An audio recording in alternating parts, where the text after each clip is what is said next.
When the revolution began 3 decades ago, few of us were aware of it. There were offhand references in obscure publications. A handful of people were suddenly speaking a strange new language. There was a slight quivering of the matrix. Like so many other revolutions, this one started on college campuses. Students walked away from their books to take up the fight, even on weeknights. The revolution spread, and its troops, far from giving no quarter, gave a whole lot of quarters. While their leaders sat in small, dark rooms, plotting and replotting, designing offenses and defenses, crafting weaponry, creating unimaginable worlds of stalwart heroes and horrific villains, swaggering through a landscape of survivors, victims, and the undead. I knew that the video game business was going to become very big. I think that my very big, though, was about $1 billion, not a, $100 billion. In 20 years, we've gone from PACMAN, which is a little pie wedge, Space Invaders, which is a terribly drawn triangular ship firing pixels at other ships, to fully 3D car simulations that, besides the feel of physics, would lead you to believe you're in a car, football games where you almost feel like you're in the game, fantasy games that make you believe you're in a fantasy world. The revolution is everywhere now, in our malls, our bowling alleys, our convenience stores, and in our homes. 150 million Americans are caught up in it. In 1995, the total size of the industry software sales was about $3 billion. In 2001, year-end, it was $6.4 billion. Gaming has become mainstream entertainment. And this is just the beginning. In a world teeming with an unprecedented fusion of expanding technology, desire, and imagination, this revolution may never end.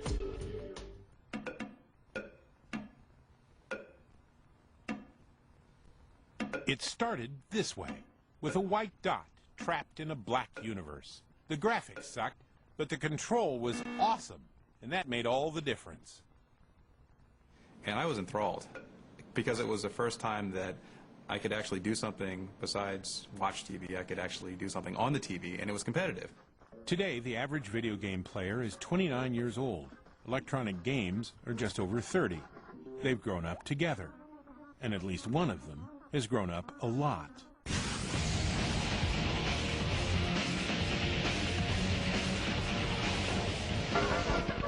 100 years ago, entertainment seekers had to go somewhere, to the ballpark, the Nickelodeon, the theater. You had to go somewhere to play the first video games, too, places like taverns and bowling alleys. The first time I ever played Pong, I was at Hawaii Baptist Academy, the only Jewish kid at Hawaii Baptist Academy to my knowledge. And while some people were making games more spectacular, others were making them more available. Both groups succeeded beyond imagination.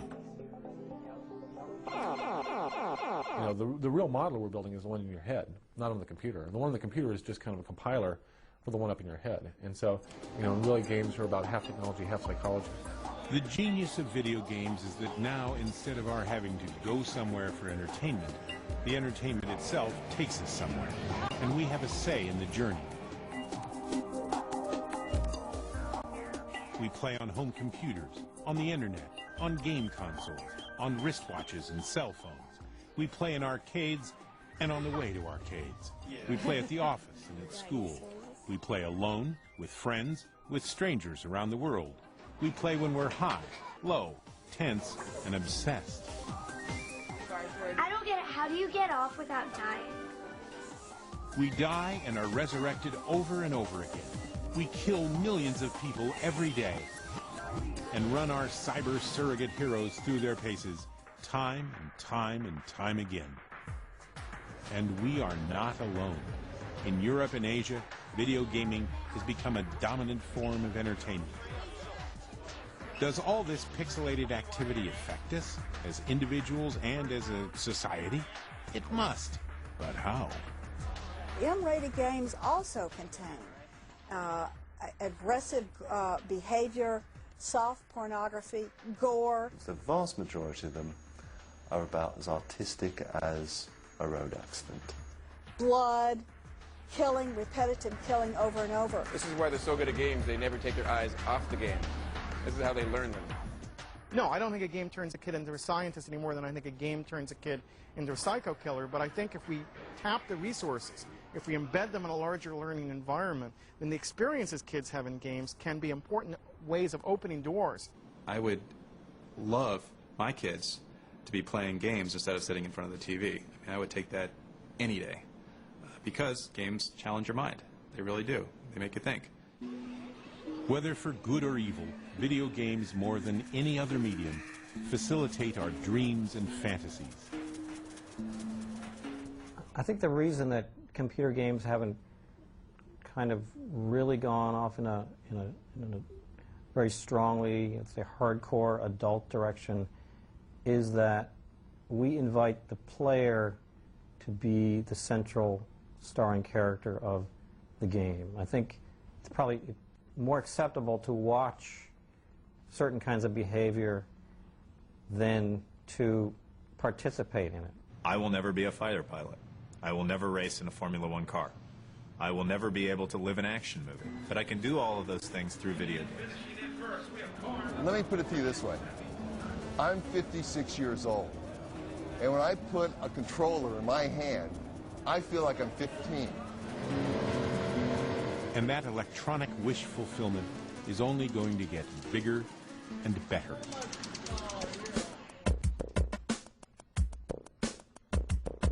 We went across West Texas, went through Mexico, Colorado. Trent and Robert have just driven 2,000 miles from Texas to play a game they already play every night at home. Trent and Robert are gamers, people who regularly indulge in electronic entertainment. For them, Bellevue, Washington is the center of the universe this weekend only. Hundreds of people like Trent and Robert have come to Bellevue from all over the United States and Canada for GD Fest, an annual bring-your-own-computer gamers gathering, sponsored by the website Gamers Depot. It's the armor monkey. He comes with me to LAN parties. I was bored one day, so I wrapped him up in tinfoil.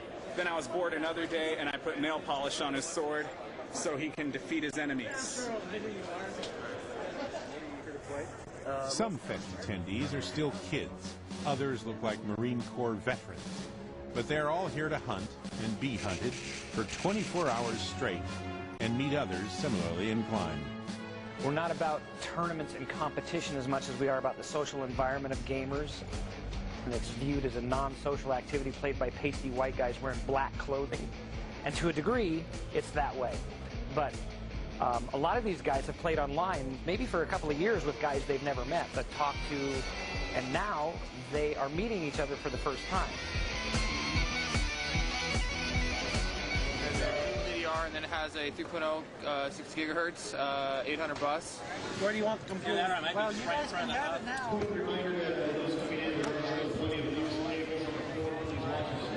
I'd say in about 4 hours, I'm going to be seriously thinking about going to sleep in the car. If you're going to stare at something for hours and hours a day, you might as well make it look nice, you know what I mean?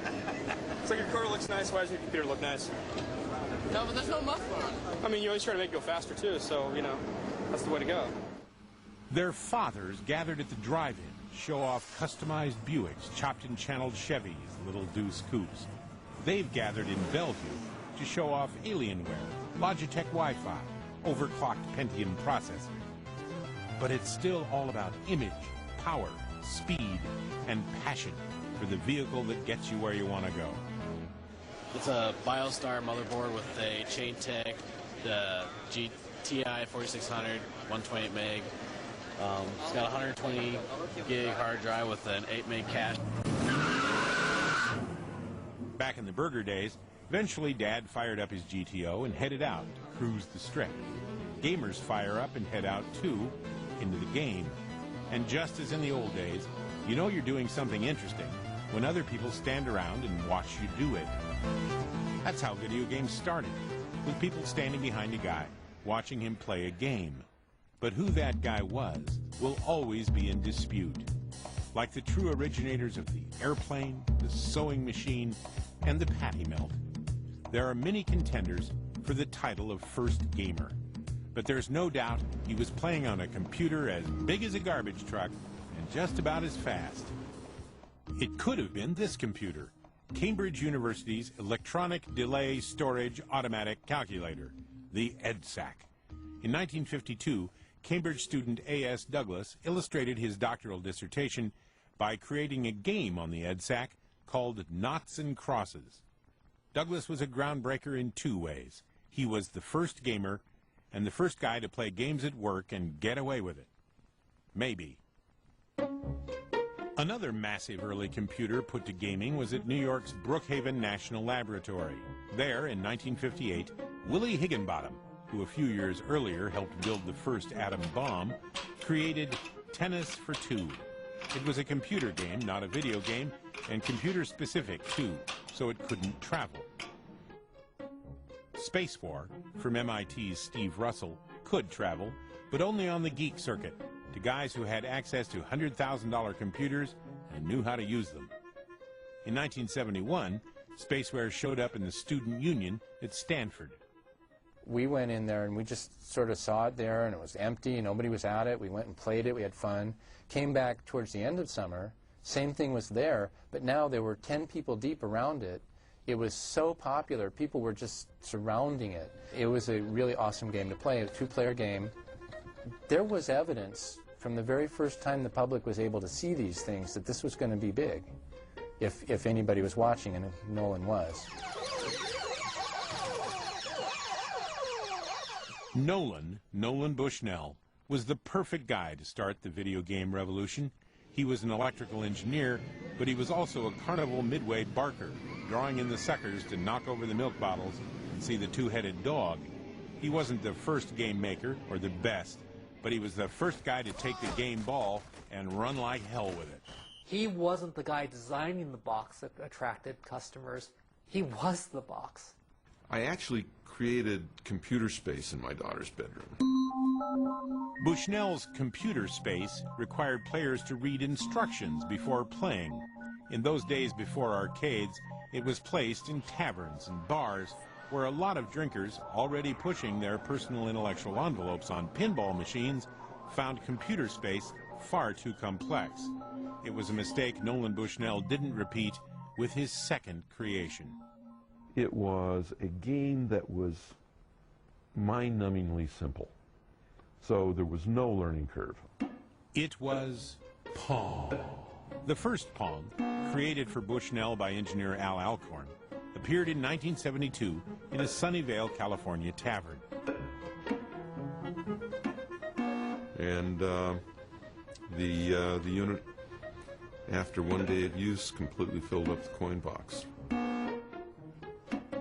Pong was the hottest thing to hit taverns since the Tube Top. Competitors rushed rip-off versions onto the market, but then a question arose: was Pong itself a rip-off? Return with us now to the dull days of 1951. Nolan Bushnell is 8 years old. Only 1 out of 10 Americans has a television set. There's trouble in Korea. And as President-elect Eisenhower allegedly remarks, the future lies ahead. Ralph Baer, a 29-year-old engineer at a small electronics firm, suggests building games into new television sets.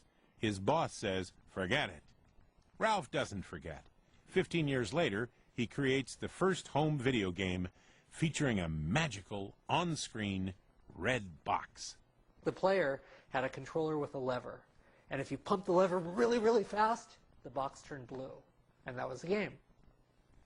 Better Bear games are sold to Magnavox and become the first home video console, the Odyssey. 12 exciting electronic games you play through your own TV. Which is sold with video gaming's first, but far from last, gun.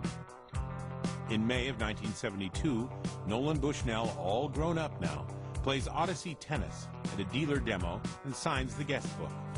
Pong follows, and the Magnavox lawyers follow Pong. Somehow Ralph Baer got a patent for the idea of putting a game image on a television. After that, anytime somebody tried to put a game image on a TV in the United States, Ralph Baer's patent held, and he sued the pants off them. Magnavox eventually makes millions from lawsuits and fees, far more than it ever makes on the Odyssey.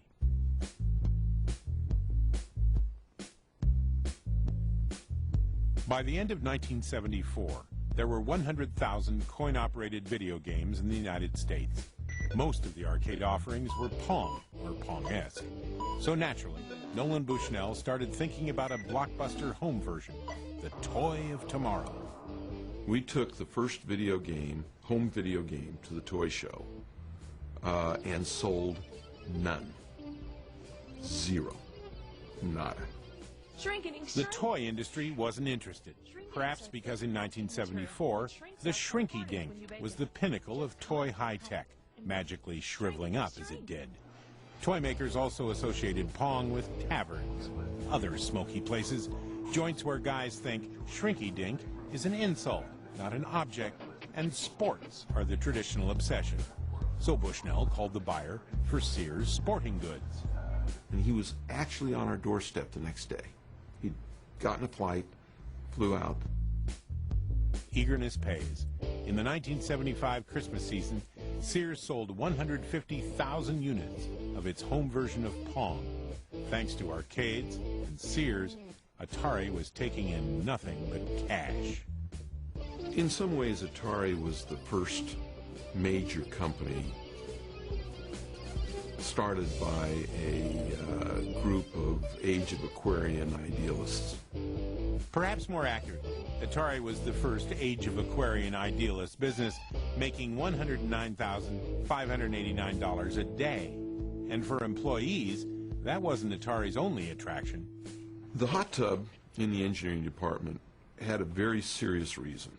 We'd show them the hot tub and tell them a story that, oh yeah, Christmas parties and things like that, girls come down and they get in the hot tub without their clothes on, and a lot of these engineers have zero social life.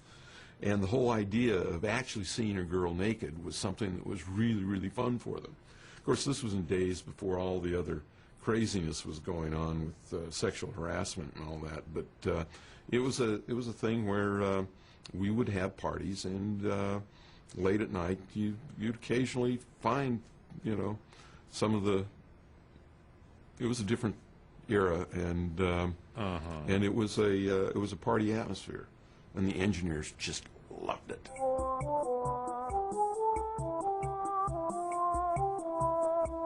In the late 1970s, new players joined Atari and Magnavox in the home game console business. The Fairchild Channel F, the Bally Professional Arcade, and Coleco's Telstar. The most successful non-Atari in-home console was Mattel's Intellivision, inexplicably pitched in commercials by the always game George Plimpton. If you thought A in television, you're absolutely correct. By the end of 1980, Mattel, creator of Ken and Barbie, future home of He-Man, had sold 850,000 consoles, and the respected toy maker's involvement in electronic entertainment raised the prestige and prospects of the entire video game industry. Now get a free IntelliVoice module by mail when you buy any Intellivision master component. Among the new arcade games in '76 was Atari's Breakout, remembered mostly for its creators, Atari employee Steve Jobs and his friend Steve Wozniak. Wozniak took it as a challenge and did what people say is one of the most elegant and amazing chip designs they've ever seen. And the story is that Jobs actually told Wozniak they got paid a lot less money and gave him only part of it. A year later, Jobs and Wozniak left Atari to start Apple Computers. 1976 was also the year that Nolan Bushnell sold Atari to Warner Brothers for $28 million, but stayed on as CEO. Biggest mistake of my life. Huge mistake. The Warner sale prompted the question, could inventive, independent Atari Aquarians with a clothing-optional hot tub coexist with practical, disciplined Warner's executives in three-piece suits? No, but it started well. In 1977, Atari produced its own home console, the 2600, which was a huge hit as well as an inspiration for the game makers of the future. And I think a couple of years later, my parents acquiesced to all the kids whining and got us an Atari 2600. And at that point, I was hooked. I was gone, because Combat and Adventure and Yar's Revenge and all the Atari 2600 games really colored my childhood. The 2600 blew away its competitors, but it got a lot of help as the result of an invasion from outer space via Japan. Taito, a Japanese company that began selling peanuts, caused a coin shortage in Japan, not from goobers, but from gamers. Taito's Space Invaders was a monster hit. While the arcade version was released in America by Midway, at home, the alien invasion could only be repelled on the Atari 2600. And it was such a simple game, you got it right away. The aliens were coming down, you could shoot them, but they kept getting closer and closer. And a lot of the elements that really carried through computer games were right there. The kind of intensity, the simplicity, the what we call easy to start but hard to master. Atari's arcade answer to Space Invaders was the technologically advanced Asteroids. And you play Asteroids, you know, you're looking down, you get your ship, your asteroids, you get your little guy who comes occasionally, tries to kill you. Everything's okay.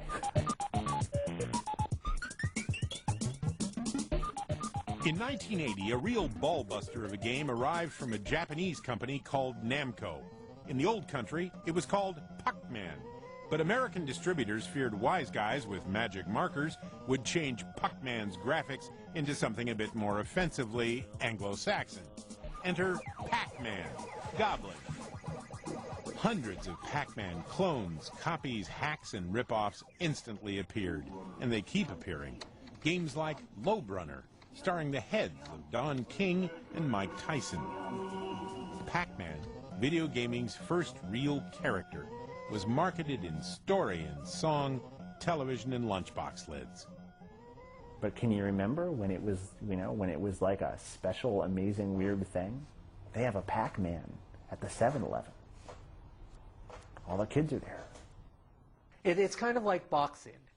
No boxer who's worth his salt is going to come out and just throw heavy rights, because the heavy right is a slow punch. So you always see the 1-2, the quick jab, and then the powerful right. And it's the same thing in video games. You see it again and again and again. Space Invaders came out, it got people interested. Other games came out and kept people interested. And then Pac-Man came, and that was the knockout. 5, 6, 7, 8. The thing that's so incredible about those games is that it's Zen-like purity of the experience. If 5 sprites on a processor from 1976 can draw you in for 10 hours and make you forget about your life, you know, there's something to be learned there.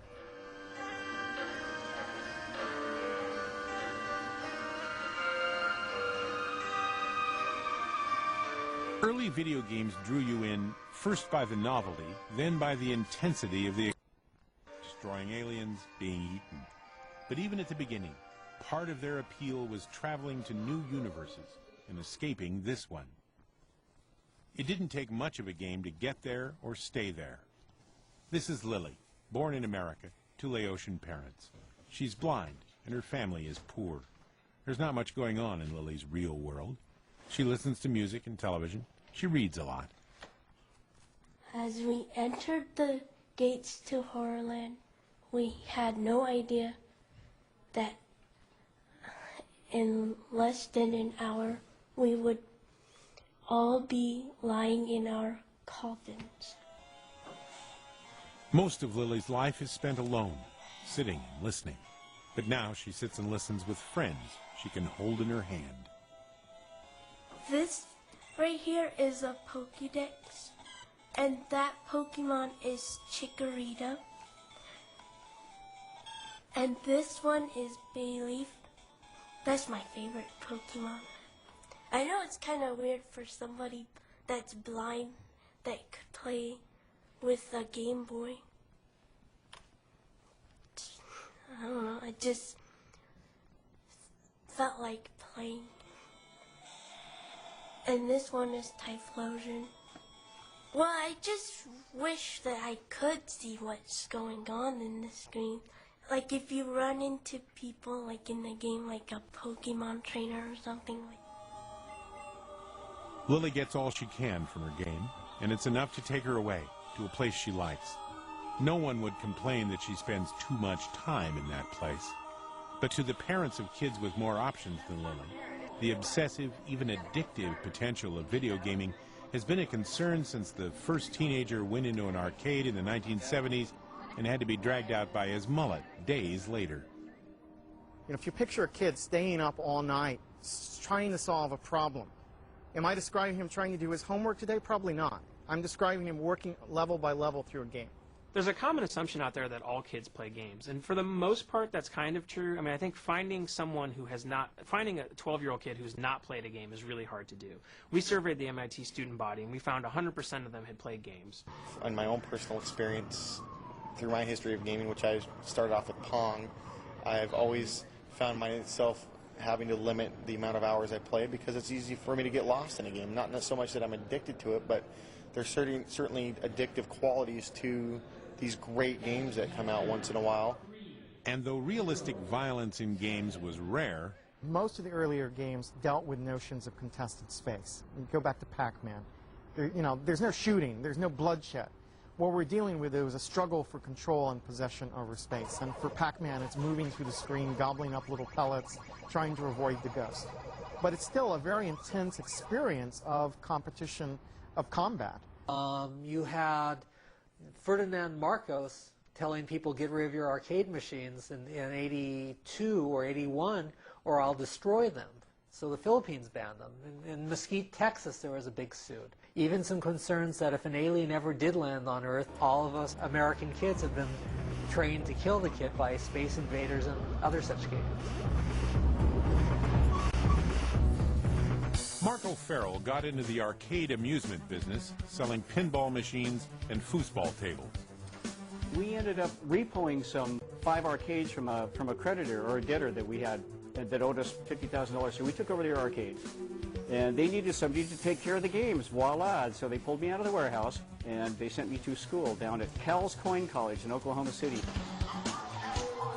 Marco Farrell is still in the arcade game business. He restores, rents, and sells the classics. In order to keep a lot of the historical classic video games going, you have to have a good supply of junk, which we have.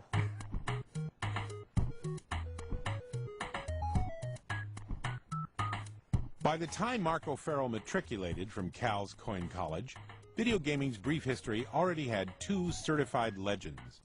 The much-heralded Nolan Pong Bushnell and the relatively unheralded Ralph Practically Everything Else Bear. A third video game legend joined Bear and Bushnell in 1980, a man who would eventually become the 800-pound gorilla of game creators, starting with his creation of an 800-pound gorilla. Donkey Kong was an instant hit. It had great game action, a gorilla gets girl, gorilla loses girl plot, and a highly exploitable hero named Mario. The man behind the primate and the plumber was Shigeru Miyamoto. I was an industrial designer, so I was thinking more of large-scale projects than video games. I like to play arcade games, but I was just one of the fans. Actually, I wasn't interested in the computer. I never said about trying to create somebody who was a strong superhero. Even Donkey Kong wasn't a very scary gorilla. He was almost like someone's pet. Miyamoto is kind of like God. His mind is sort of like a surreal dreamscape, and he's able to bring that dreamscape into game playing.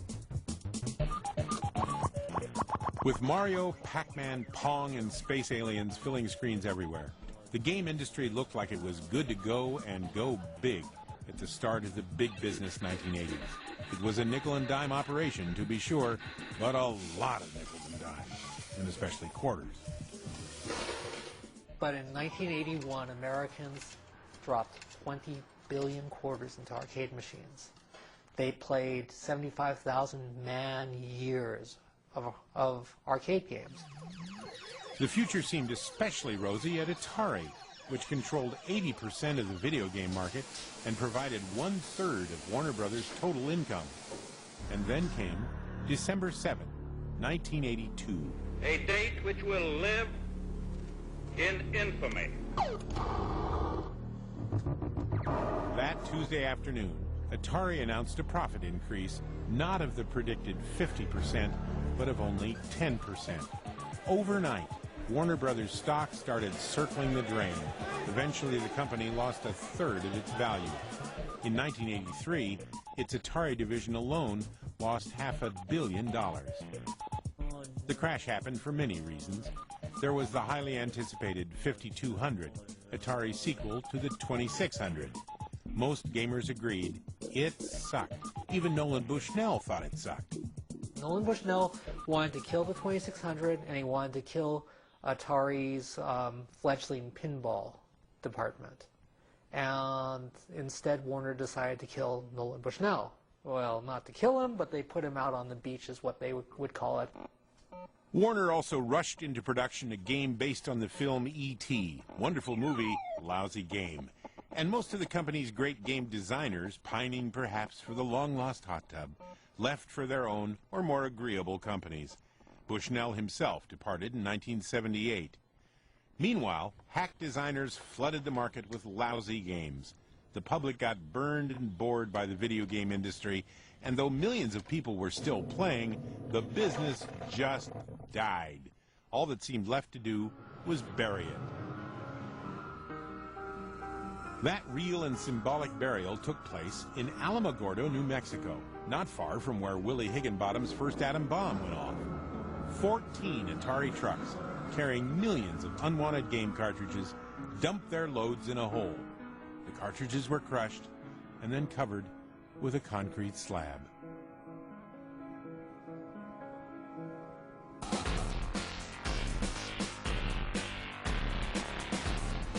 We're the Minutemen of the Eastman Operators Brigade. One morning in Seattle, Mark O'Farrell drives to a video arcade. But he hasn't come by to do a little breakfast gaming. Just the opposite. And we got the word that it's probably time to move out. This isn't the first time O'Farrell's rented a big truck to gather up his merchandise and move on. That's the way it's been since the big video game crash of 1982. A crash that hit monster arcades the hardest. Steve Kent uses the ravenous marine mammal analogy. To keep a blue whale alive, you have to feed it an awful lot of these little tiny krill. And that's what happened, is you had this enormous blue whale of an arcade, and it needed an awful lot of 25-cent games to keep going. And in '82, it couldn't get enough. Meanwhile, back at the arcade, Mark O'Farrell's unexpected arrival displeases the owner. Hey there. Look it, we're going to get our stuff out of here peacefully. And policemen are called. Eventually, old friends like Mario, PACMAN, and Frogger head for the truck one more time.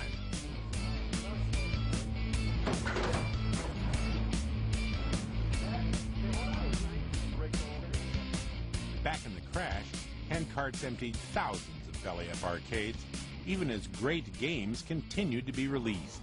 Games like Dragon Slayer, Spy Hunter, Q*bert,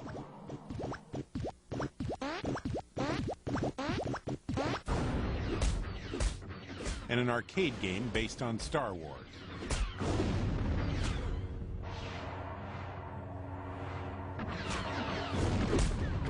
Nintendo was big with Punch-Out! And there were significant technical advances. Dragon's Lair, the first Laserdisc game that looked like an animated film, had mediocre gameplay, but still grossed $34 million in its first year.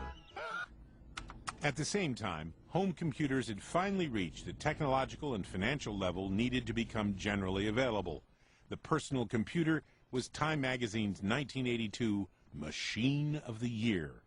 But in the accompanying article, Time saw the PC as strictly for big boys. Time predicted, "Video games are largely a teenage fad, doomed to go the way of the hula hoop." Prescient.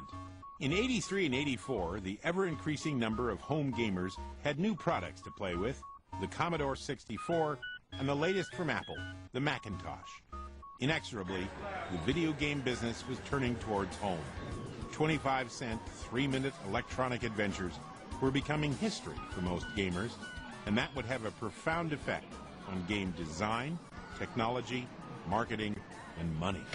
In, I guess the early 80s, late 70s, games were pretty much about fast action, as many quarters as you can put in, and they were just sort of about fun. Cinema moves into the theaters, and as video games move into the home, then that notion of bam, bam, bam has to give way with a different rhythm that encourages a long-term investment, a much slower engagement with the material, and puts higher premium on narrative to one degree or another. And so I think there is a very strong parallel to be drawn between cinema as the toy that grew up and video games as the toy of tomorrow.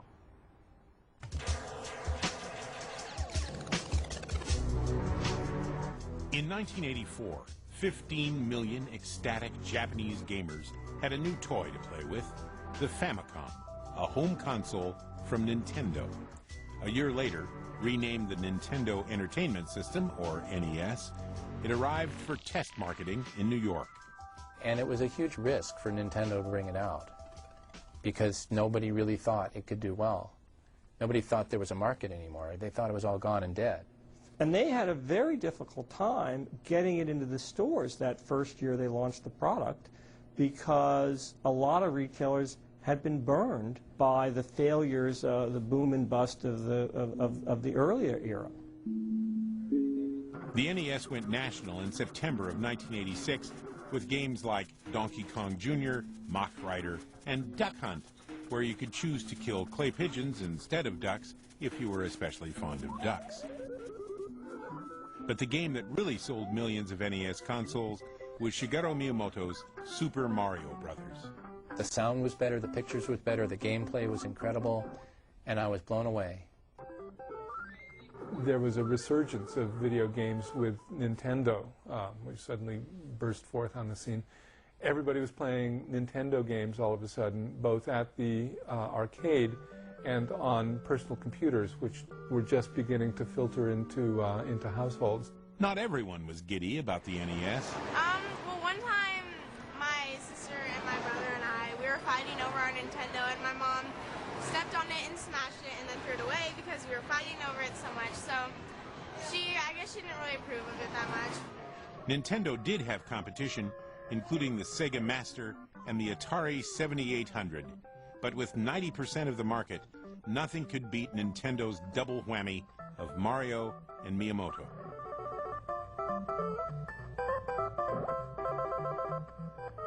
So for me, the moment I realized video games could be an art was the moment I played Super Mario Brothers for the first time, and I saw the work of Shigeru Miyamoto.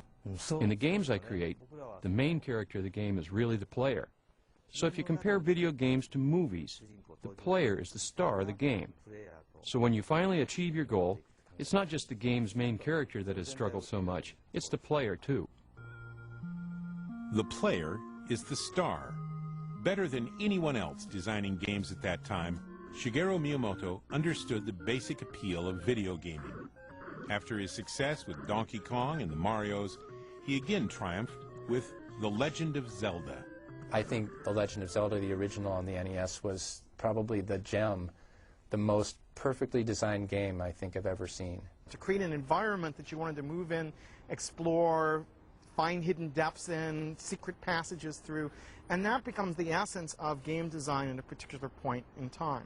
If there's one person that inspired me to get into the industry more than anybody else, it would be Miyamoto-san. I think he's been inspiration for anybody who's ever wanted to be in game design. He's the father of getting beyond the frustration between you and the interface and the game, so that it's just you and the game. Nintendo took that concept of just you and the game to its fullest in 1989 with release of the handheld Game Boy, which could go anywhere and did.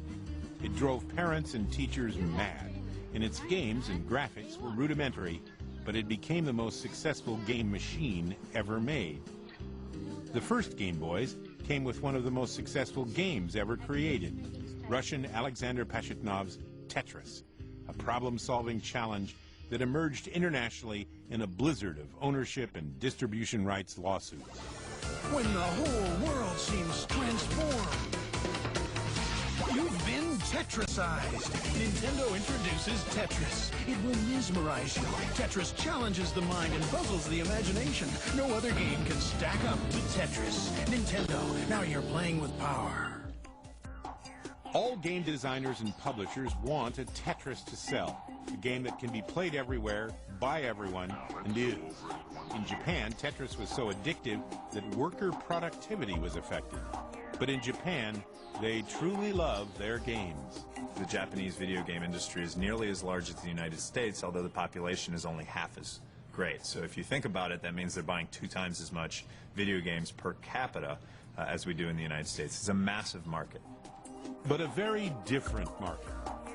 There's a concept in Japan of finding the perfect product.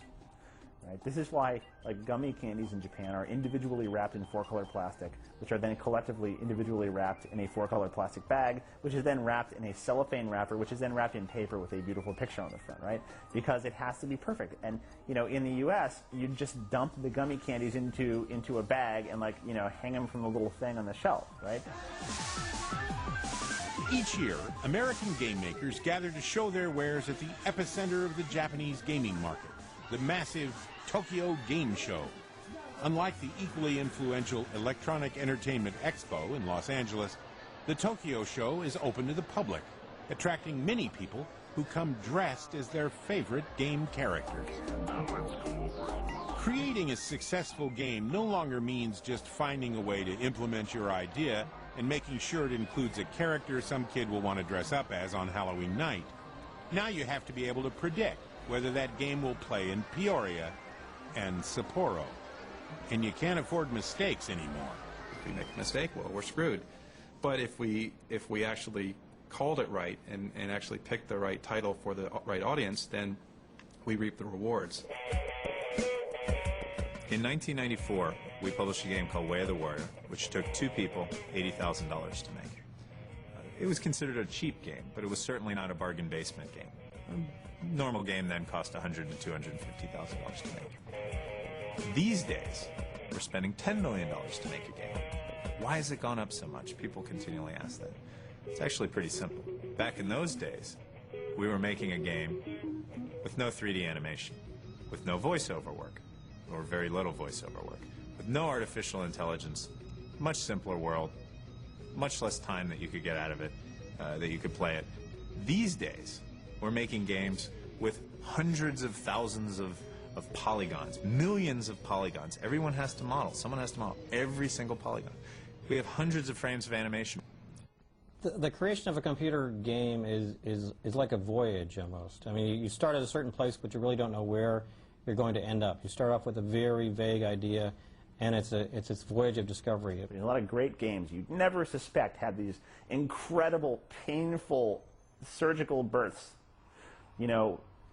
go through that. And then gamers say, well, God, why isn't there a sequel to that game? Where did the team go? And the answer is, they all hate one another. In the early days, games could be created by one designer, manipulating a few monochromatic pixels. Now it takes millions of polygons and a whole team of artists to get gaming.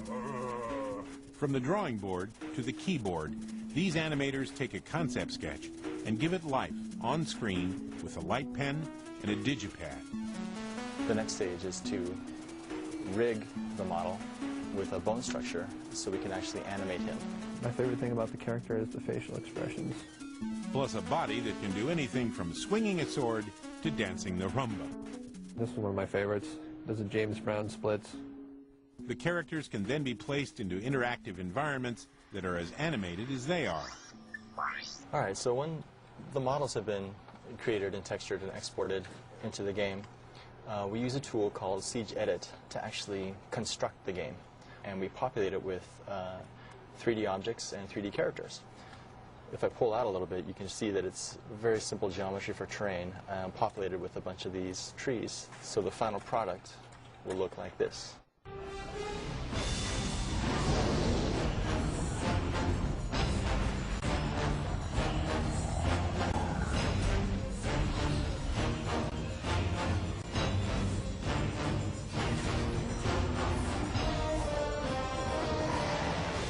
it's much more complicated to make a video game than maybe to write a book or make a movie. You have to plan on all of the ways that someone is going to play your game. The art of making video games is the art of cheating. It's the art of cheating the person into believing you're doing far more than you're doing. It's a story you tell yourself. And the ability to bring all of those things together and deliver emotional punch to somebody with a microchip is so awesome and so compelling. Certainly it's driven me in my career through a terrific amount of pain.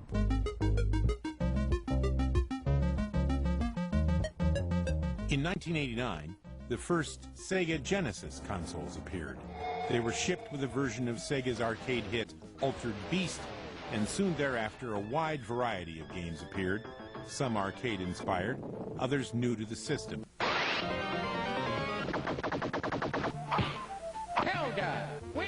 Nintendo responded to the Sega Genesis the next year with the Super NES. It was shipped with a highly successful sequel to The Legend of Zelda. Then Sega responded with a killer character and the company's best salesman ever, a spiky, speedy hedgehog named Sonic. They had an advertising campaign before that was kind of challenging Nintendo. They'd say that Genesis does what Nintendo don't. But now, all of a sudden, they were totally in Nintendo's space. Characters in action, like Sonic and Mario, give game distributors identities they can exploit. But characters also generate emotional responses. We care about them.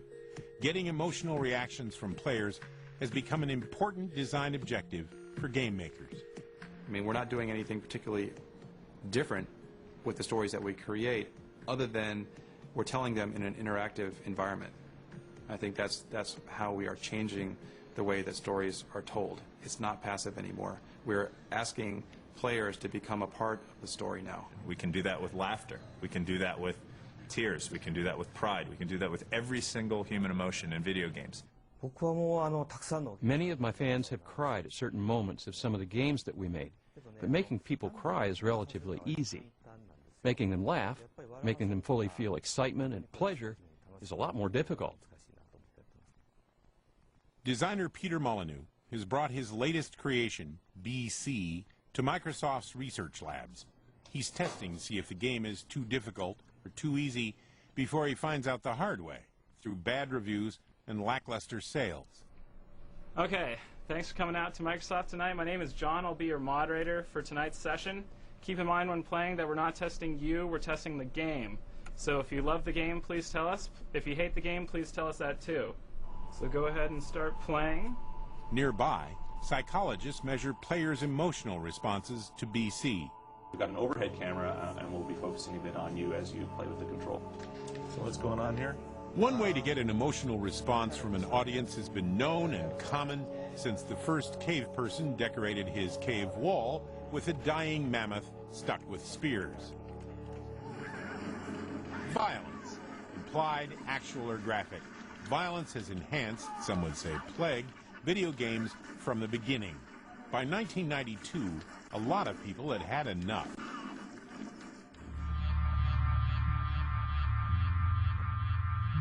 Some forms of violence run through the heritage of children's literature. By the time you get to the Brothers Grimm, it's very grim indeed. Our children's culture drips with blood.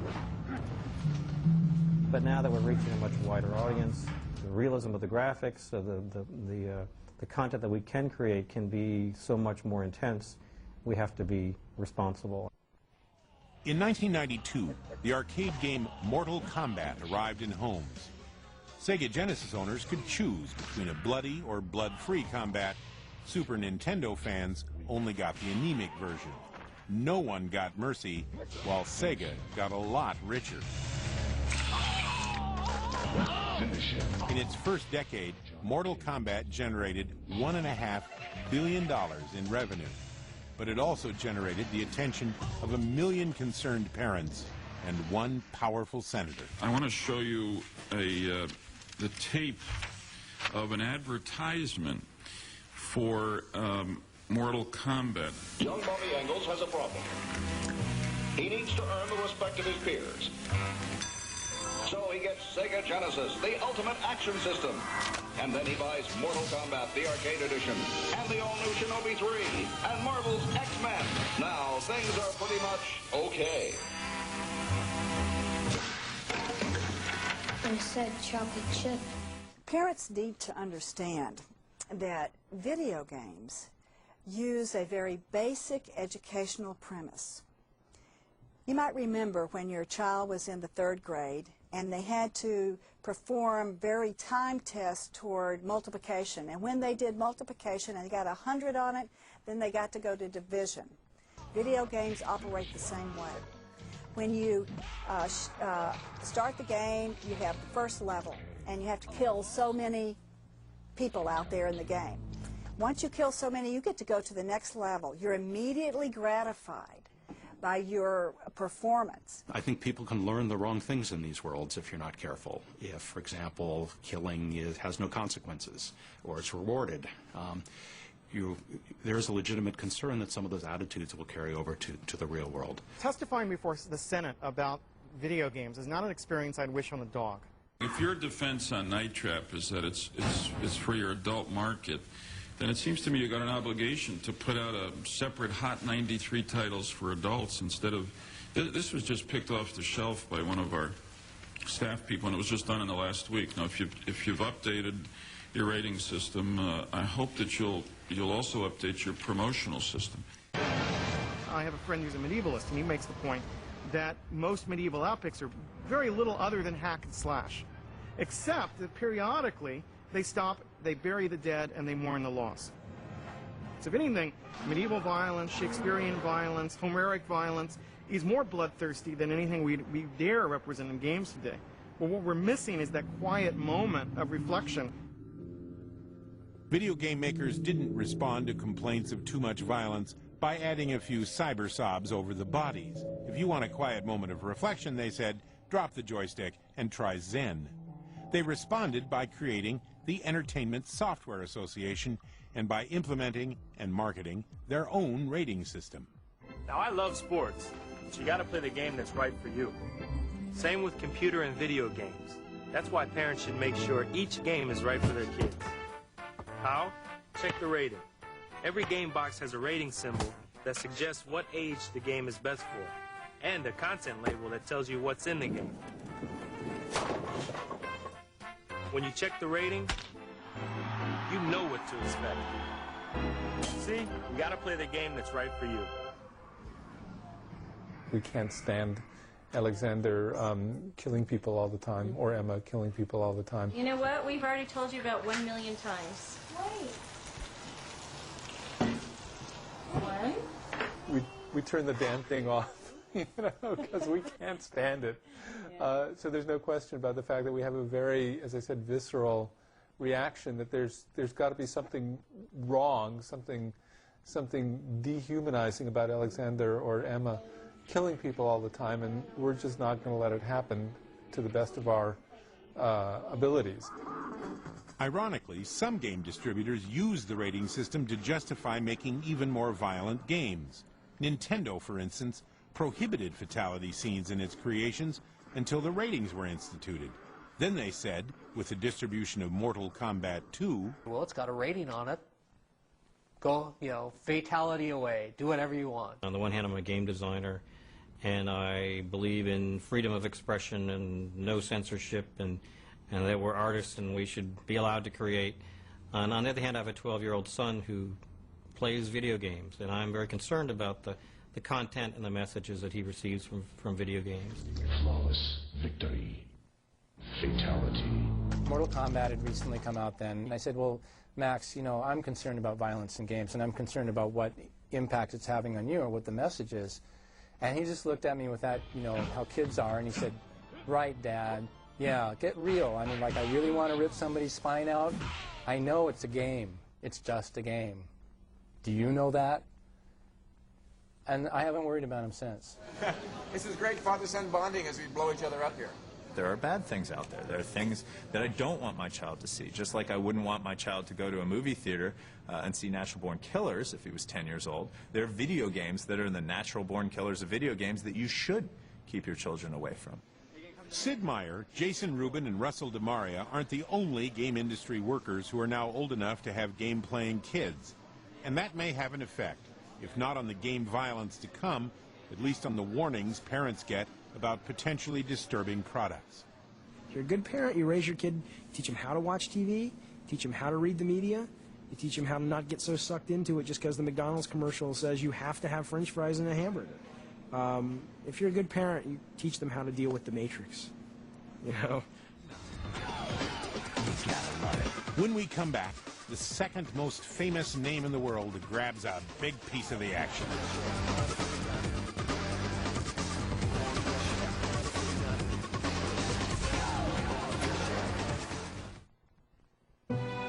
We're back and up to our knuckles in the video game revolution.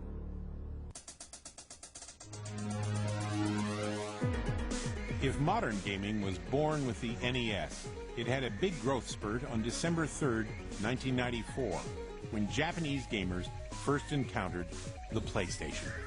PlayStation's offerings looked better, played better, and sold better.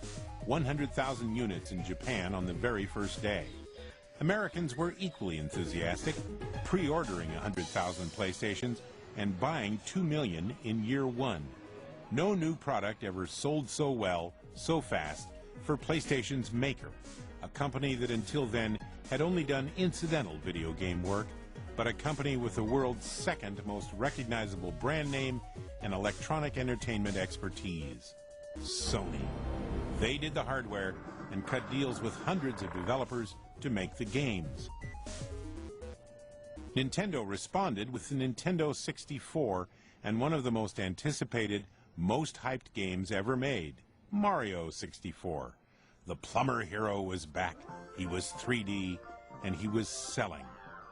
It was called the Nintendo 64 because it was promoted as the first true 64-bit game system. That's a lot of bits, which implies a lot of power. All right, a bit is short for binary digit. The more bits a computer has, the more powerful it is, in most cases. Like a 16-bit computer system versus a 32-bit video game system. The more bits, the better. Bits, chips, sound cards, processors. As electronic entertainment grew more sophisticated, technology was driving game design, and vice versa. But these gamers at GD Fest didn't show up with their consoles. No PlayStations and Nintendo 64s came out of the car trunks for these guys. Because on a console, 32 or 64 bits may be a big deal, but they're chicken bits compared to the potential power of personal computers, which are everywhere. When Time magazine named the PC Machine of the Year in 1982, the magazine predicted that as many as 80 million homes would have PCs by the year 2000. The real number was twice that. More prescience from Time. PCs aren't just more powerful, they're also more adaptable, able to play everything from solitaire, the multi-slacker's best friend, to complex games that could be customized to the player's desires. In 1994, games for consoles were predominantly adventure-based, whether the adventure was defending Gotham City, freeing furry vermin, or being on the front line in the zombie wars. But the best-selling game in 1994 wasn't even available on a console. It was for PCs only. It was Myst, a unique offering for games of its time.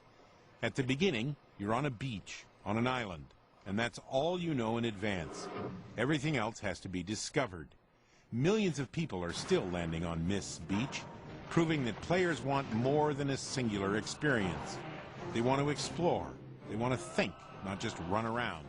They want the power to create.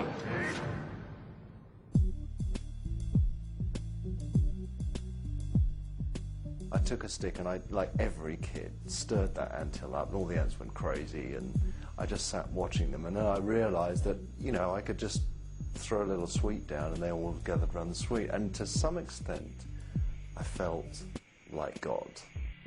Peter Molyneux's boyhood anthill is the most important mound of Hymenoptera, look it up, in video game history. Molyneux enjoyed feeling like God, and when he grew up, he enjoyed helping other people feel like God through his creations, like Populous and Dungeon Keeper. It was the feeling that I had as a kid that I wanted to get to when I designed black and white, and the moral choices of, do I get the magnifying glass out and start burning those ants, or do I look after them? Just look at the game and look at what the game ends up being, and that tells you more about yourself than a personality test, and that's pretty fascinating. Molyneux followed Black and White with BC, featuring moral choices and their societal effects. Player gods control a prehistoric tribe with young, agile members who do the hunting and look after the elders. The elders don't do much but eat and sit on the good rocks. Elder stuff. Some people will say, these guys are slowing me down. I'm just going to, I don't care about them.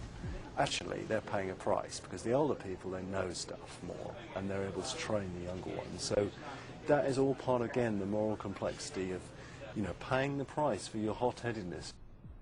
By creating games that are morally complex, intellectually challenging personality assessments, Peter Molyneux has moved a long way from Ralph Baer, Nolan Bushnell, even Shigeru Miyamoto. And while Molyneux was making the world bigger, his God Games co-legends, Sid Meier and Will Wright, were making the world. We're building interesting worlds so every player can come in and tell their own story. In 1985, Will Wright created a game about the flashy world of city planning, which may be why nobody was interested in selling it. So Wright published SimCity himself. He demonstrated that city planning could in fact be quite fascinating if you are God. So many city planning God wannabes responded that SimCity led to SimAnt, SimFarm, SimEarth, SimTower, SimTheme Park, SimTown, SimCopter, and The Sims. A game where you don't control the world, you control your own world. You build a house, and you feel that the environment you're playing in, you created. And most of the stuff you see and that you're interacting with on the screen was your fault. With sometimes dire consequences. My son is someone who's always had trouble managing his money. So I sent him down to play The Sims, and the first thing he does is buys a big screen TV that just eats up 2/3 of the money that he starts the game with. So he ran out of money before he can put in plumbing, to put in a shower. So as the game goes along, he loses his job because he stinks, and because he bought no refrigerator, he has no food. So I took mercy on him and I say, buy a telephone, call and order a pizza. So he orders this pizza, and the pizza arrives at the front door, and in the backyard, he dies of starvation. The very moment the doorbell rings. So my son looks at me and says, okay, Dad, I get it. There are educational games, which are not games that we do, but there are games that involve learning, which are games that we do. And I think that people enjoy learning, but they don't enjoy being educated. Hello, hi to all our friends in Korea. Few game designers admit to making educational games, which is a kiss of death description at the cash register. But God games, which require thinking above the which door should I kick in now level, do have educational aspects. From learning how not to die in your backyard to the historical connections in Civilization. It's a God game where you start 6,000 years ago controlling the fortunes of a famous civilization. And if you're a wise god, a good god, a go-for-the-gusto god, you eventually take it into space.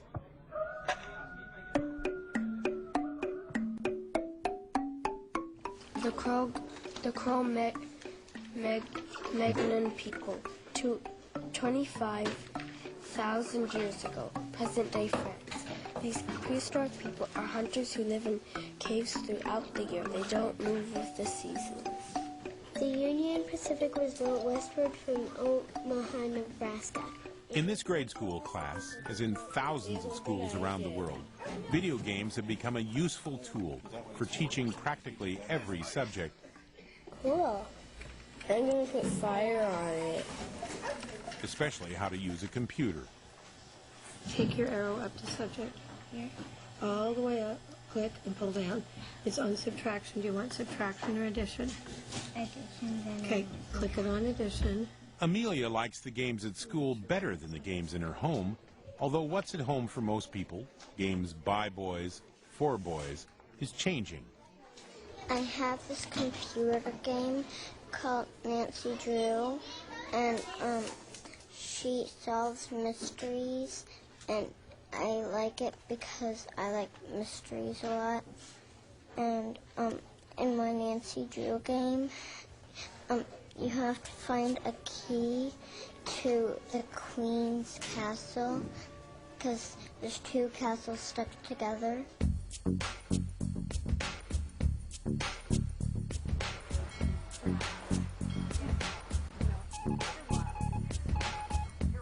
Girls' night at Charlotte and Olivia's house.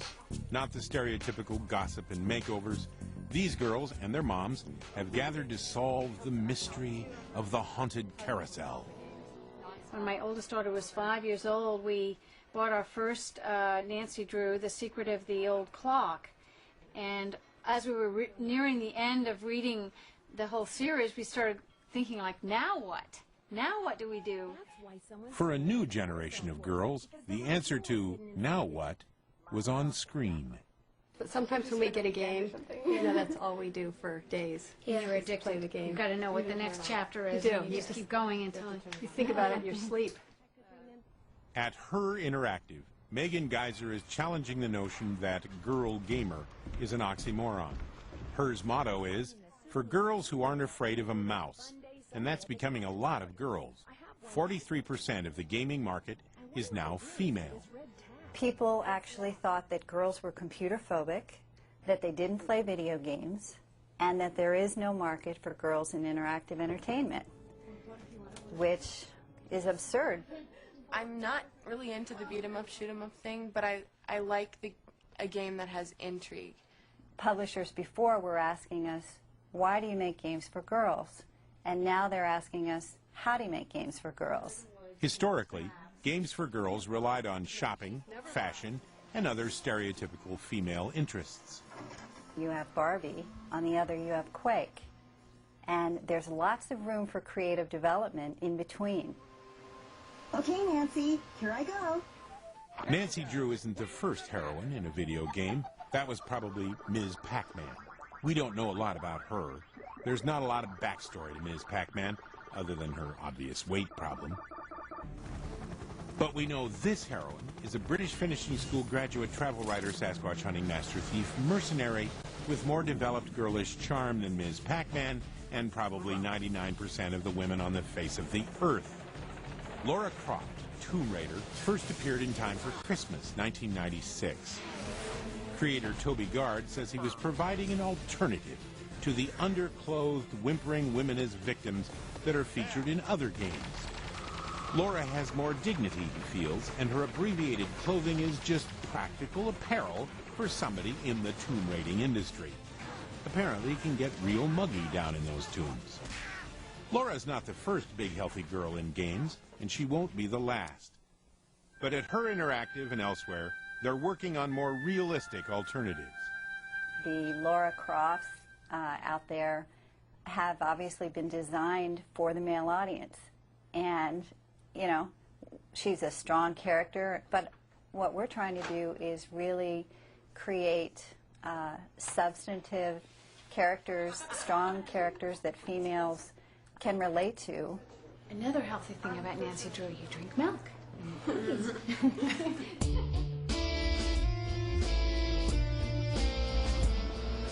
This is the rock star we're talking about. This is Chris Taylor. You guys heard of Dungeon Siege? Yeah. GD Fest 2003 is primarily a social event, a chance to make friends, play games, and meet a few of the industry's big stars. I think what I have is the perfect balance. I can walk down the street, nobody knows who I am or cares. But when I come to very select events, once or twice a year, I get to play like I'm somebody special, but when in fact I'm really not. But there is competition at GD Fest, a battle of teams playing the game Medal of Honor Spearhead. And there are game-playing stars too. These guys, arguably the best Medal of Honor Spearhead team in the world. They are the new century gamers, and they are legend. Again, get you on TeamSpeak, 10003. Like, first and foremost, you got to understand where the enemy's going to spawn, where the crucial points are, ways to tie off the arteries, and you want to basically control the map. New Century's 6 squads practice together regularly, approaching military-style games with military-style training and organization. I snipe, so I'm the guy that just is lurking in the shadows. I also like to snipe a lot. I hang back, usually set trap. I cover other people that are sniping. I'm like a floater. I'm right in the action. I'm running around with my submachine gun. I'm more of the bait. What I do is I get out there and I draw their fire. I bring them out. 3, 2, 1. The New Century gamers win again and go home to resume their lives as mortals. The New Century gamers are the result of a phenomenon that began in the late 1970s, LAN, Local Area Network Gaming. With so many connectable PC players, you no longer had to compete against the game or against your little brother. Team gaming parlors appeared, sponsoring competitions like this Counter-Strike tournament, with prizes and betting. But perhaps the best thing about team gaming is that it got the solitary geeks out of their bedroom. If you're playing Quake with a group of people, you're learning teamwork. You're learning how to communicate within a group. I know that those environments, and it is a competitive nature to it. So now it's not just playing an isolated game, you know, like PACMAN. Now it is a competitive. It's all about competition. And also, unlike PAC-Man, it is competition almost entirely in games where the winners are the team that kills all the losers. They're called first-person shooter games where players become little more than roaming trigger fingers.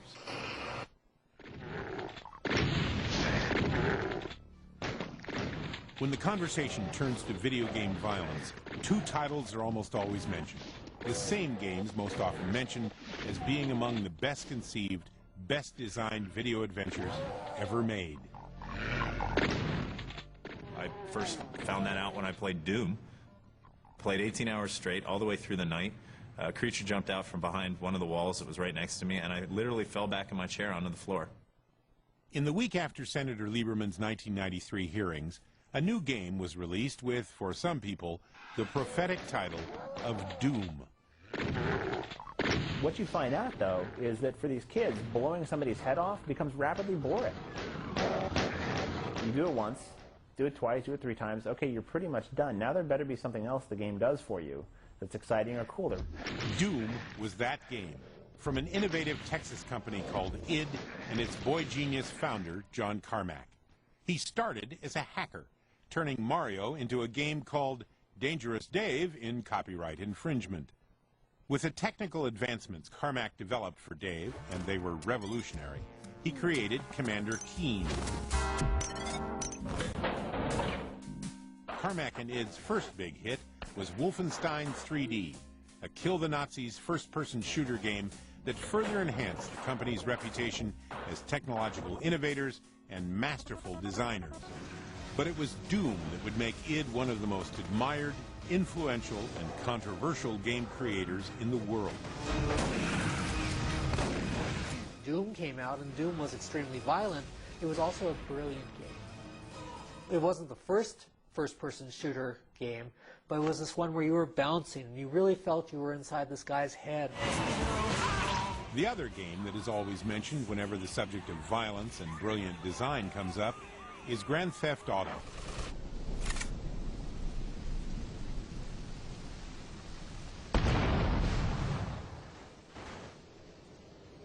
The success of Grand Theft Auto is kind of a perfect storm. It's created a huge controversy, a huge excitement at the same time. Instead of simulating a game, giving somebody a task that they have to do and only allowing them to do that task, Grand Theft Auto, for the first time, gives you far more freedom. You could have made the same game non-violent and had it be just as good a game. Come here! And that perfect storm has churned upon itself to create this phenomenon in terms of creating excitement in the industry, excitement in game players, and a little bit of fear in the public. And the fun of the violence in Grand Theft Auto 3 is that you don't have to do it. It's like a choice you make, right? You feel free, and so you feel kind of guilty and weird about it. Well, I feel about GTA 3 the way, as a film professor, I feel about Birth of a Nation. You know, when Griffith's film came out in the 19-teens, it revolutionized film storytelling. At the same time, it was a vile, racist work that was deeply offensive to anyone who thought about its content.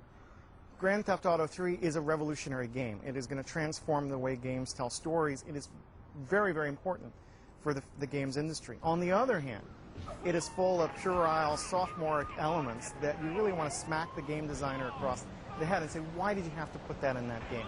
Didn't need the ability to bludgeon passengers with baseball bats in order to be a compelling game experience. I'm hoping that the people who do that in Grand Theft Auto 3 get release from that activity on some level and don't need to do it in reality. I'm guessing that most of them wouldn't anyway, because they're probably computer nerds who probably couldn't beat anybody up anyway.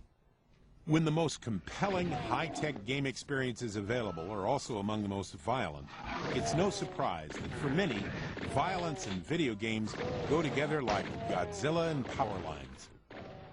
And so I believe that parents of boys particularly have an immense challenge to find ways to develop their creativity, their empathy, their compassion for others. At the same time, the entertainment and marketing industry are going after that action part that they're already love to eat up. So we have a challenge. Marcus, I'm going to be teaching you programming this week. You're going to learn a lot. You're going to have a lot of fun.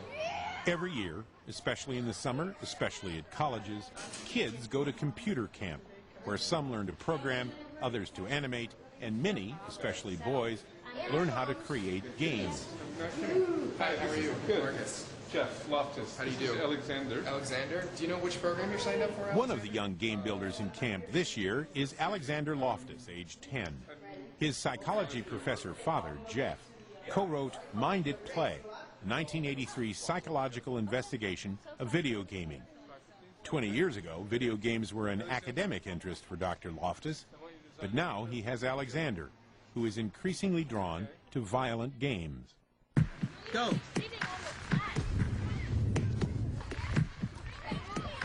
All right, what we're going to be doing is we're going to be making games. The cool thing about making your games is you guys are going to learn simple programming. You guys are going to learn what's involved in making new high-tech games that you see out there today. You can get kicked out of camp for fighting, for going to websites that have bad material on it if you've gone there just numerous times and we keep telling you not to go.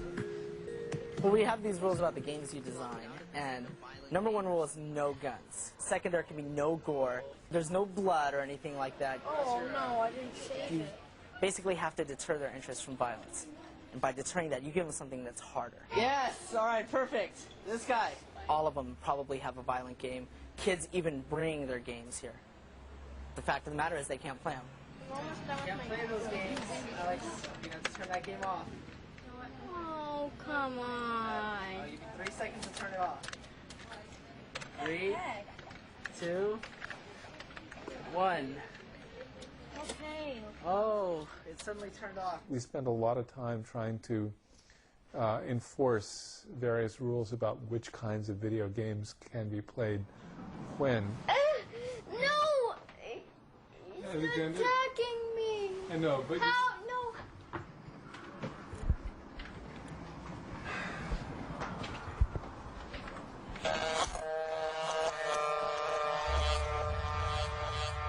The 1999 slaughter at Columbine High School shocked the nation, and the fact that the killers were avid players of Doom was widely reported.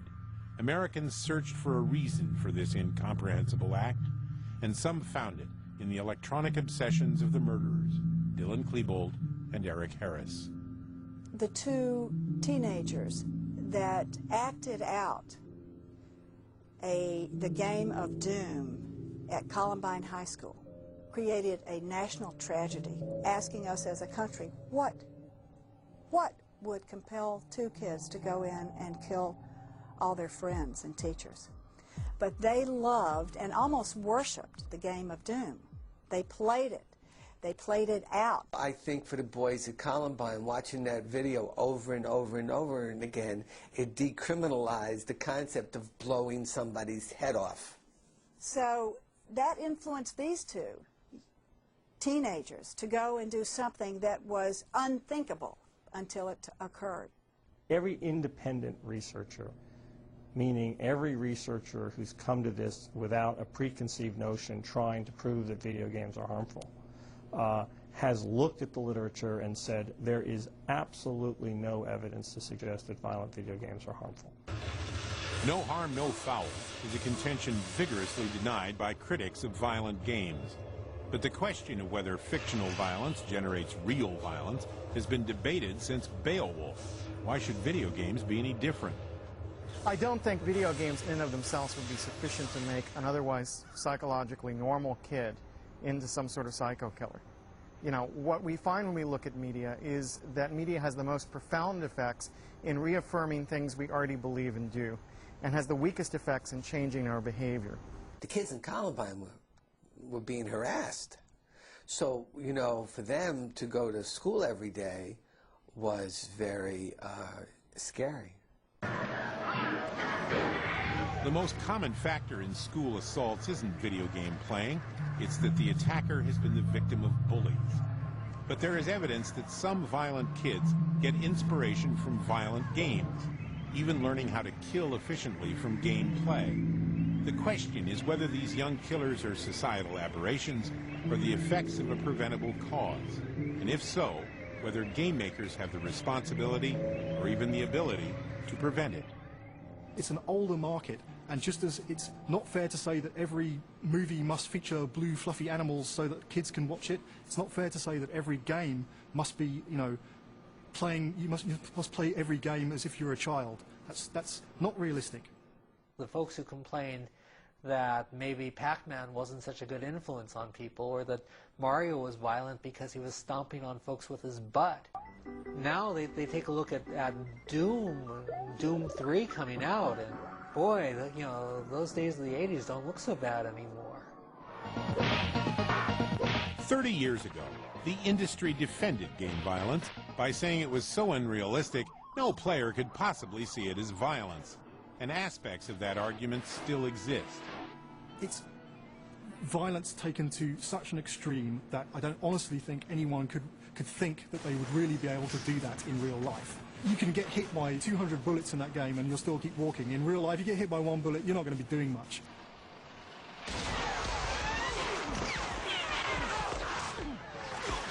But the cartoon presentation of game violence is gone now. Part of the renewed criticism is the sometimes shocking realism of contemporary game brutality.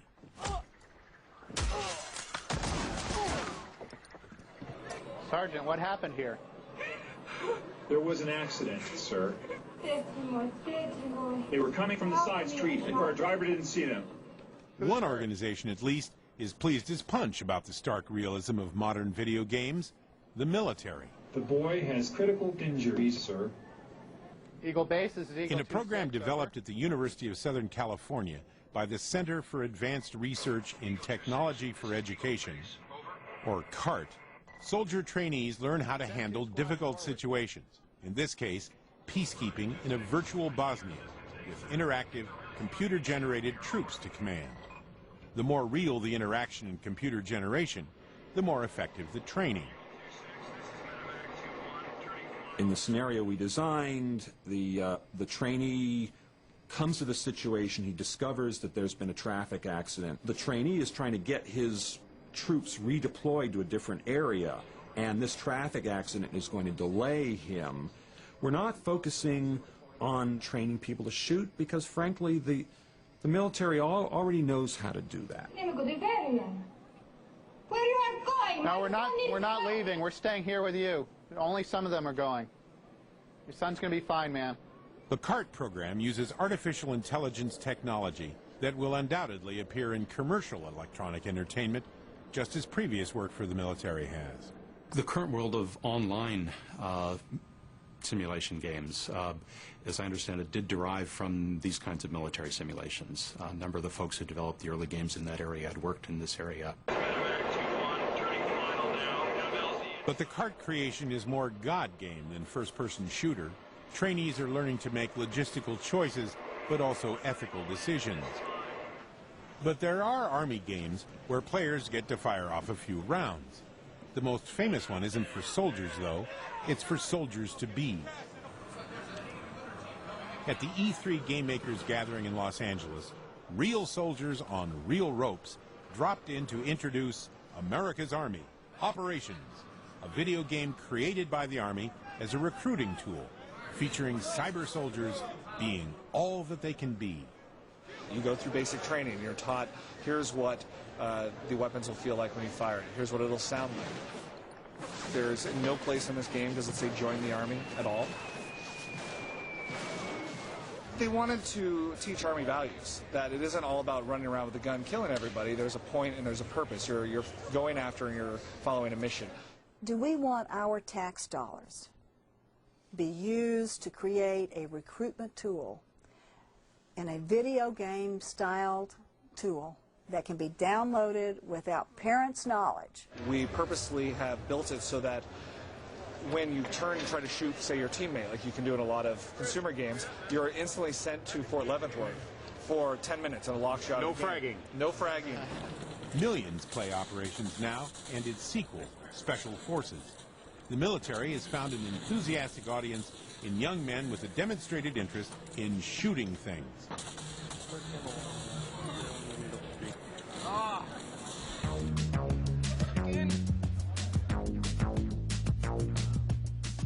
Graphic realism, violent and otherwise, came to consoles with 3 new products in the year 2000.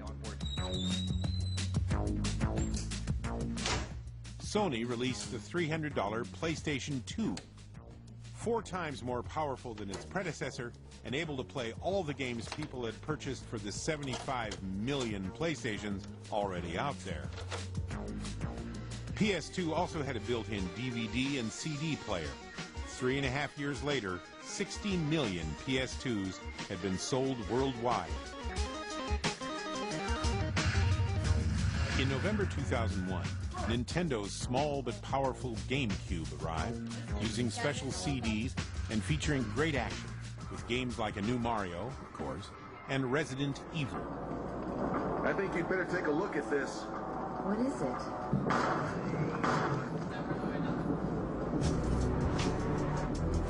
The other console that was released in November 2001 came from a company that in the software industry has become the M word, Microsoft. And it was really an amazing situation for Microsoft to be in, because Sony was the Microsoft of the game industry, right? I mean, like, they had the absolute monopoly lock, right? And so Microsoft coming in as the underdog was just awesome. Microsoft's Xbox was developed by Seamus Blackley and his sometimes skeptical Micro colleagues.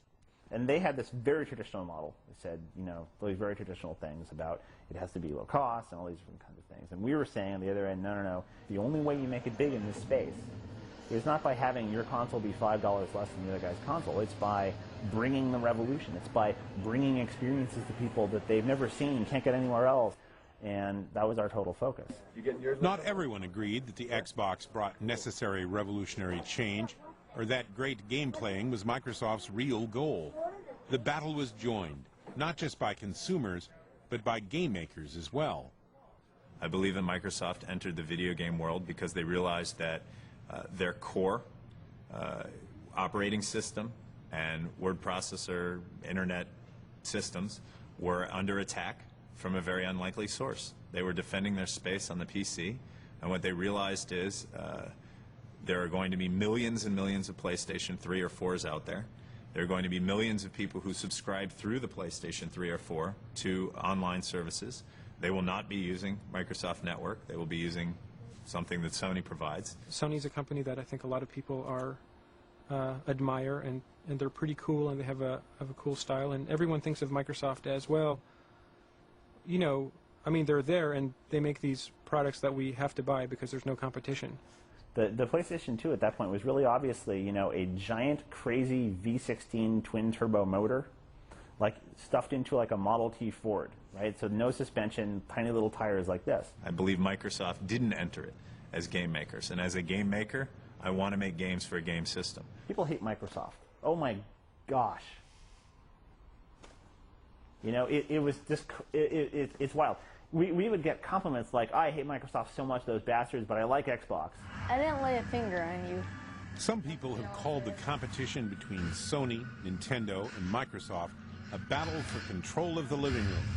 And so far, it's not much of a battle. The battle for the living room is already over.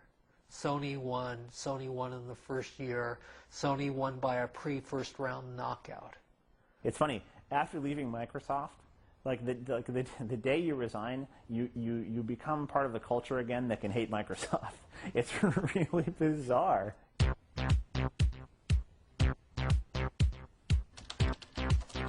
MUDs, initially meaning multi-user dungeons, are computer games that for decades allowed online players to join together in Dungeons & Dragons-like adventures. They're almost entirely text-based and led technologically to MMOGs, or massive multi-user online games, arguably the biggest thing in interactive entertainment today and for the foreseeable future. MMOGs offer persistent virtual environments, which means we never close, that are solely online, worldwide, extremely attractive, and around $10 a month. These are not just games, they really are creating worlds in which people will behave and interact with other people. And as we see more and more of that happening in more and more different kinds of worlds, I think we're going to see a fundamental change in society. It has definite pluses, which is that you can't see people and they don't know what you're like, and it has definite minuses, which is you can't see people and they don't know what you're like. In the middle of a game, somebody joins in and he's like, dude, are there any chicks in here? You know, and it's like, you know, it screws things up, but, you know, it's certainly fun.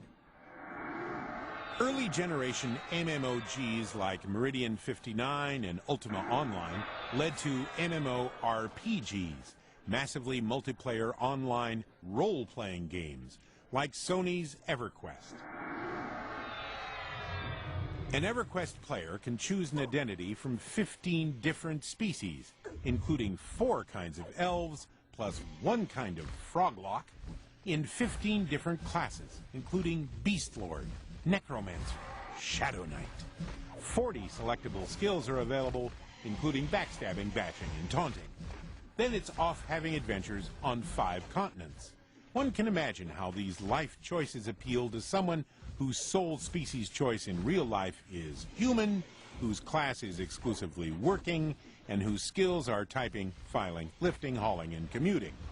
And you do get to meet a cross-section of humanity when you're playing a massively multiplayer game. You'll meet people that you would never have met under normal circumstances. I do really think it's down to the sense of community. That's the reason that people play them. They are chat rooms with a game attached. Like EverQuest, Microsoft's Asheron's Call offers adventures in a gigantic cyber world. It's about half the size of Rhode Island, to players who can choose from 3 heritage groups, hundreds of facial and clothing options, and 30 different skills, none of them typing and filing.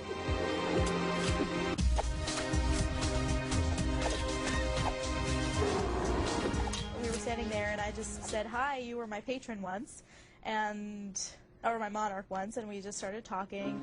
Sarah and Chris first met in Asheron's Call. At the time, he was a monarch called Ras, and she was a vassal named Sarada. And their names weren't the only things about them that they created themselves. She had bright red hair and small features, and she was probably medium height, very thin build. Soon the benevolent but powerful Ras was rescuing the virginal but on the verge Sarada from a dungeon. Virtual sparks flew. And after that, it was more like, you know, we would pop in a game and you know, see if one of, you know, each other was on, and then we'd say, hey, we want to go adventure, want to go, want to go do a dungeon or something like that. Avatar love bloomed, invitations were sent out, and Asheron's Call hosted one of its first big virtual weddings with all the fixings. So it was really cool. All the Allegiance people went out and they gathered wedding gifts for us. You remember that one guy went out and killed all these monsters and managed to find like matching pieces of in-game china. Okay, you know where this is going. 2 years after becoming cyber newlyweds, Chris and Sarah made it real, although no monsters were killed or injured in the making of this wedding. We didn't do it over the top. There weren't suits of armor and swords at the We were thinking about it. So people did suggest it. Now Chris and Sarah Lai spend a lot of their free time adventuring online, but they do get out in the real world too. They especially look forward to telling their grandkids about the day Grandpa rescued Grandma from the dungeon. I like our life now. So what's going to happen here is I'm going to have to teleport the person out of the place he's stuck in. If Chris and Sarah Lai need marriage counseling, well, if Ras and Sarada need it, they can check in at the Asheron's Call Support Center. Okay, je veux bien répondre en français et en anglais. He's asking, do you want me to write in French or in English? 24 hours a day, the center helps people worldwide navigate the game. They're like the cyber cops on the virtual corner, but they are cops. There are people who take great pleasure in killing new people who show up in the world, and it destroys the ability for new people to go in there, have experiences, because as soon as they show up, they're dead. If should they repeat for a multiple amount of times over a short period of time, that we could remove from the game because of just bad elements, and we want the players to come into a very nice and open environment they come and enjoy themselves. A nice, open, enjoyable environment, always waiting for you, or more precisely, waiting for your avatar, which is you at your very best because you've selected your own talents and your own appearance. In effect, you're your own god. No wonder massively multiplayer online role-playing games have revived a concern about the addictiveness of video gaming. The high school can feel like an incredibly small, isolating place. I was one of those kids. I know what it's like to walk a lonely high school where no one wants to pay you any attention. You go online and you have a much broader range of people to choose from. If it's acceptable to live in these worlds, then people spending more and more time in them isn't necessarily a bad thing. If we eventually learn or decide that it's a bad thing, then it's enormously dangerous because they're going to be very seductive. I've seen entire weekends disappear because of civilization, and that you don't really mind because you're not yourself. You're Genghis Khan, or you're Abraham Lincoln, or Queen Elizabeth I. I think the individuals who are addicted to the online gaming begin to see the avatar as themselves. I think we're on the threshold of having to deal with this question of can computer games be too much fun? Hey, Alexander. Yes? You need to turn off the game now. No, remember I told you just a few minutes ago that you needed to turn it off? Okay. Okay? What? Okay, let me just type a message to him. For Alexander, anything that he can do that is heavily involving for him, it presents a gigantic challenge for us in terms of getting him to put it down to go to sleep or to have dinner or whatever. Stop! Alexander, Stop! You said the 60 seconds was over 15 seconds ago. Wait! You need to leave now. Wait! I just need to wait for a reply from someone. Somebody's not there. Yes? Look at all these people. They're all here. Alexander. Look, plus just as good as me. Alexander, you can get back on later. There are games now starting to appear in the kind of massively multiplayer world where many people are playing in the same world, where not only are they enjoying playing, but they feel that other people are depending on them to play, to where the compulsion to play is almost overwhelming, and people feel they have to play hour after hour. You know, people talk about addiction. I don't believe it's an actual addiction. I think addiction's the wrong language, but people can become obsessed with some of these online worlds to their own detriment. But whether obsession or addiction, there are reported casualties, suicides, destroyed lives, people like a college student patient of Jay Parker's. He played 36 hours straight. There are people who are heroin addicts for 20 years. They still can function. The average crack cocaine addict does it for about 2.5 years before they hit a bottom. This kid went start to finish 13 weeks. A computer game can be compelling, I think, in ways that transcend other forms of entertainment because you are so central to what's going on that you feel that you can't leave because it all depends on you. And that's why I have never allowed my son to play the multi-user online games. And we're raising kids on a computer, a potential addictive device. This computer's I know so many parents that when this starts working in their kid's life, they'll say to each other on a Saturday night, well, it's 11 o'clock, at least we know where he is. See, he's not out drinking and drugging. He's up in his room. He's safe. One doesn't want to denigrate the social experience of online. It's really powerful for those kids. It may be the only social life a lot of those kids are going to get. We need to be able to see each other, hear each other, smell each other, touch each other. But is the problem the virtual world or the real world? It isn't an addiction we're talking about. It's a refuge for a lot of these kids. It's a safety space that they're turning to because something is fundamentally wrong in their real-world environments.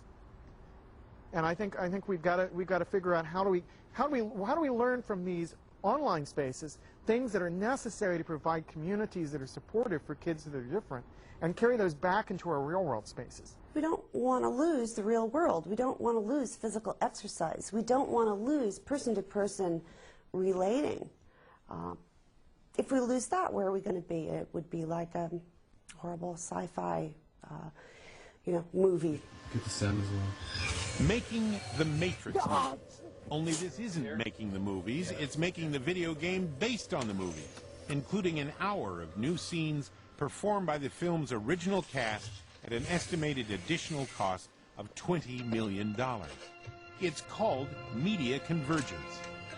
And it means success defined as a movie, game, music, CD, DVD, book, toy, comic book series.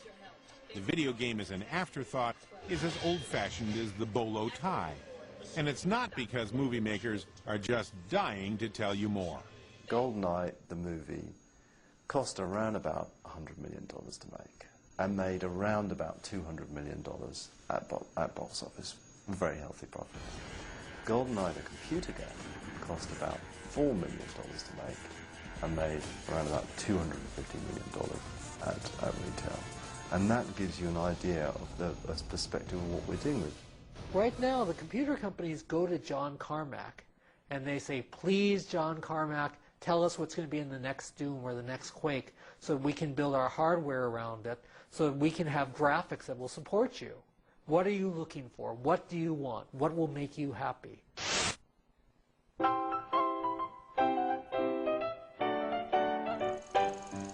If in 1910 someone had said to me, what is a movie, I would have said mostly chases and pies.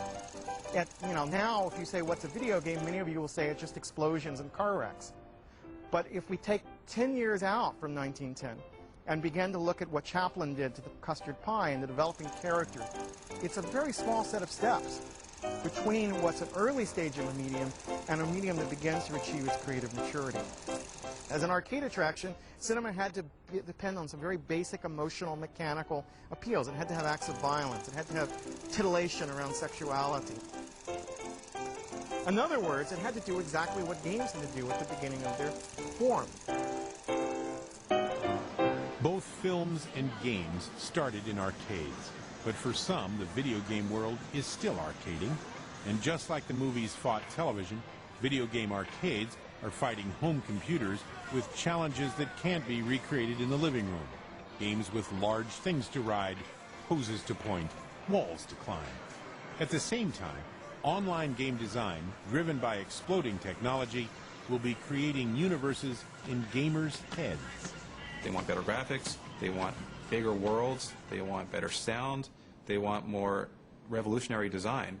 And because of that, game developers are constantly expected and pushed to expand the envelope that we have been working within. The world expects too much in 1 year and not enough in 10. And that fits online gaming perfectly. It looks like the machine inside has gotten better. But what in fact has happened is that the people creating the games have gotten better. We're taking them off the roller coaster and giving them a four-wheel drive, that they can now kind of go where they want to go. I believe that in my own company, Ewink, is focused on the short-form game. And I think there's something really magic about a good, tight, strong 3.5-minute experience. That's one of the things that's so cool about this industry, is that every 5 years it's another surprise. It's like another big Christmas. And so we'll see a fragmentation to some extent, where people will be living in different worlds and will have more and more trouble communicating with each other. It'll be almost as if we go into outer space and land on different planets and then develop different societies there, and then you have to come back and figure out how to interact with each other.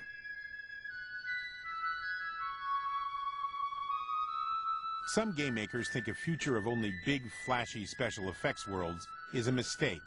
Shigeru Miyamoto rejects realistic graphics in his Legend of Zelda Wind Waker for what he calls toon shading, to enhance the combination of character development and gameplay that first made him a legend. I think that in recent years, game designers have gone more towards creating these gorgeous-looking projects. And they're not as much on what I think is the core to games, which is this interactive element and how to make that fun. Yeah, chess is a metaphor for life and for war and all that, but beyond that, you don't really see people struggling 100 years ago to put meaning to Parcheesi in Trivial Pursuit. They just go, hey, it's a game. So who knows, man, in 10 years? I mean, who knows? Neural induction, maybe. I don't know. You'll be sitting there on a couch with something on your head and actually slaying dragons, but you won't be moving. Who knows? Sounds a little scary, doesn't it? So a parent can be sitting in the same room next to Junior and not know what he's playing? Yeah, some people are going to find that a little scary. So we're caught in this middle where we want to make things that are friendly for everybody, family friendly, won't offend anybody, and are exciting to everybody, and also are appealing to children. But at the same time, we want to make games that an adult will look at and say, hey, that's compelling to me. All that is left is the reckoning.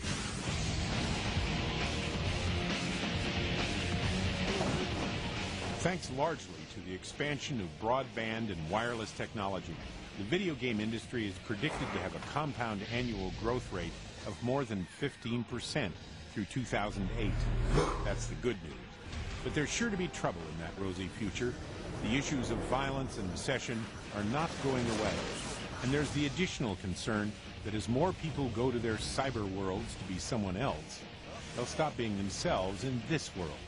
But just as surely, everyone in the electronic entertainment industry and every gamer agrees with Henry Jenkins. I think we're at the beginning of a creative explosion. The question is, how do we sustain that? I think if we have real support for innovation in games, then I think there's no end to where this medium can go.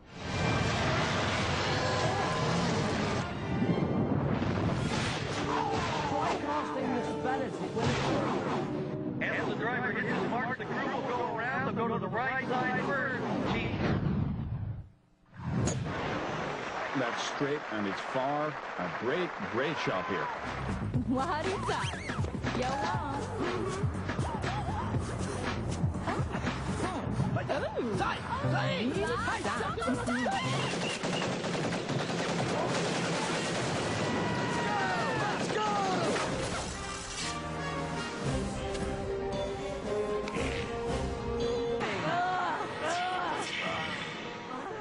A lot has happened in the world of video games since the revolution began.